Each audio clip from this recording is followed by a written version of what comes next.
자, 다시 제주 4.3 사건 문과 답 시간입니다. 자, 질문 22번째입니다. 제주 출신 일본 유학생들이 공산주의에 심취한 이유와 제주도민에게 미친 영향은 무엇입니까? 그런 질문을 했습니다. 자, 답변을 묻겠습니다. 역사적으로 볼 때 우리 독립운동가들은 3.1운동이 독립과 연결되는데 한계가 있음을 자각하게 되었고, 미국의 우드로 윌슨 대통령이 내세운 민족 자결주의에 희망을 걸었으나 결과는 기대에 이하였습니다. 제가 그 지난 시간에 설명했었죠. 미국에 대해서 배신감을 느꼈다는 겁니다. 3.1 만세운동을 부르면 미국이 윌슨 대통령이 도와줄 줄 알았는데 미국에서는 아무런 조치를 취하지 않았던 것이죠. 또 외교적 교섭을 통해 미국 등 선진 민주주의 국가들의 지원을 요청했으나 별다른 효과를 거두지 못하는 상황에 절망했던 겁니다. 김일년 3.1 독립운동을 했지만 자유진영에서 전혀 지원을 해주지 않았다는 겁니다. 이런 상황에서 혁명적인 신사상인 공산주의를 이념으로 하는 소련 혁명의 1917년 볼셰비키 혁명의 성공은 경의와 동경의 대상이 안 될 수가 없었습니다.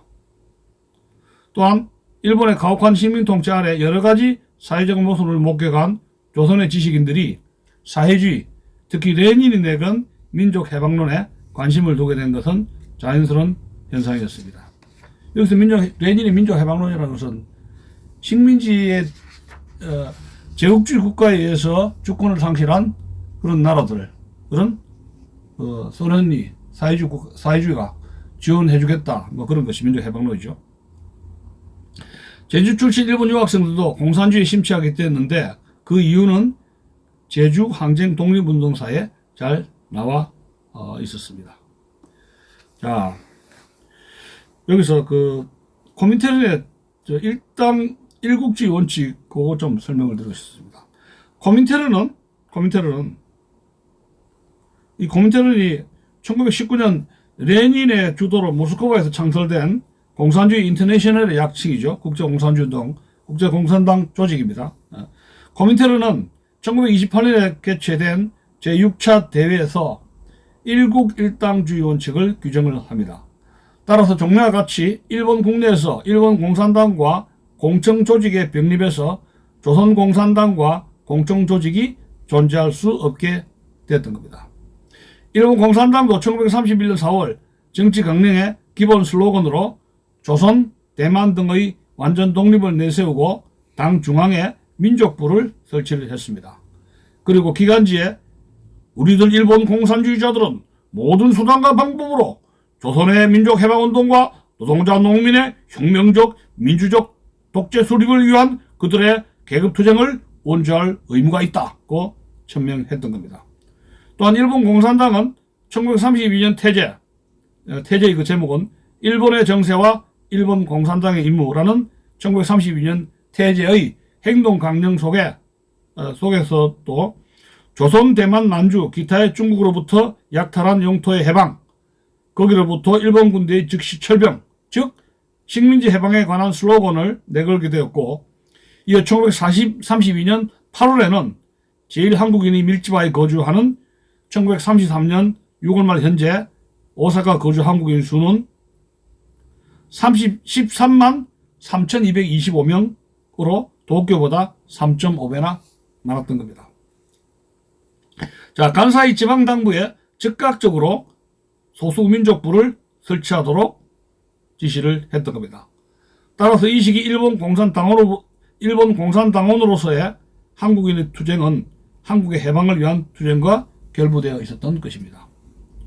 1922년 7월 니이카타현 시나노가와 발전소 건설 현장에서 일본인 감독이 한국인 노동자를 학살하는 사건이 일어났습니다. 이 사건에 접한 일본 사회주의자들은 한일 노동자의 공동투쟁을 제의하고 사건의 해결에 많은 역할을 했던 겁니다. 따라서 제1한국인들이 점차 그들에 대한 친근감을 갖게 된 것은 당연한 일이었습니다. 1937년 일본에 건너간 한국인들은 73만 명이고 이들은 가난한 농어촌 출신들로서 특별한 교육을 받거나 기술이 없는 자들로이므로 일본의 최하층 근로계층에 투입될 수밖에 없는 처지였습니다.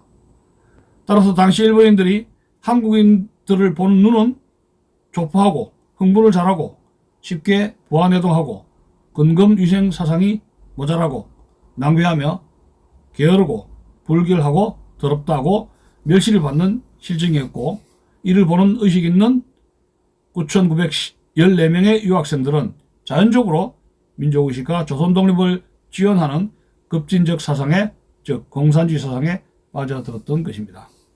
1929년 일본 제일조선인 단체 자료에 의하면 공산계 40개 단체 25,370명, 무정부계 아나키스트, 무정부주의자 계열이죠. 15개 단체 335명, 민족 공산 양계 12개 단체 2,455명, 민족계 98개 단체 7,162명이나 되었던 겁니다. 정치사상 단체가 165개 회원에 165개 회원이 35,322명이나 되었습니다. 이 중에서 제주도 출신이 상당히 많았던 겁니다. 위에서 거론한 바와 같이 제주 출신 일본 유학생들은 일본 공산당원에게 매우 호의적이었습니다. 또 일본 노동조합 전국협의회와도 긴밀한 유대관계를 가지게 되었습니다. 즉 독립운동이나 노동운동을 하려면 동일 노선, 동일 목표를 가진 일본 공산당과 전협의 협조와 지원으로 공동투쟁을 하는 것이 효율적이었던 겁니다. 이러한 공동투쟁은 바로 공산혁명투쟁이었으며 항일 독립운동이었고 노동투쟁임과 동시에 민족개몽운동이었던 것입니다. 그리고 이러한 공산주의 항일운동가는 독립지사가 되어 귀향하자 도민들로부터 열광적인 환영과 존경을 받았던 겁니다. 이들은 지역에서 똑똑한 청년들을 선발하여 야학, 독서회, 연구회, 의숙 등을 통하여 당시로서는 금시초문이며 흥미진진한 공산주의 신지식을 전파하니, 이에 매료된 엘리트들은 지역 지도자나 교사가 되어 도민과 학생들을 의식화시켰던 것입니다.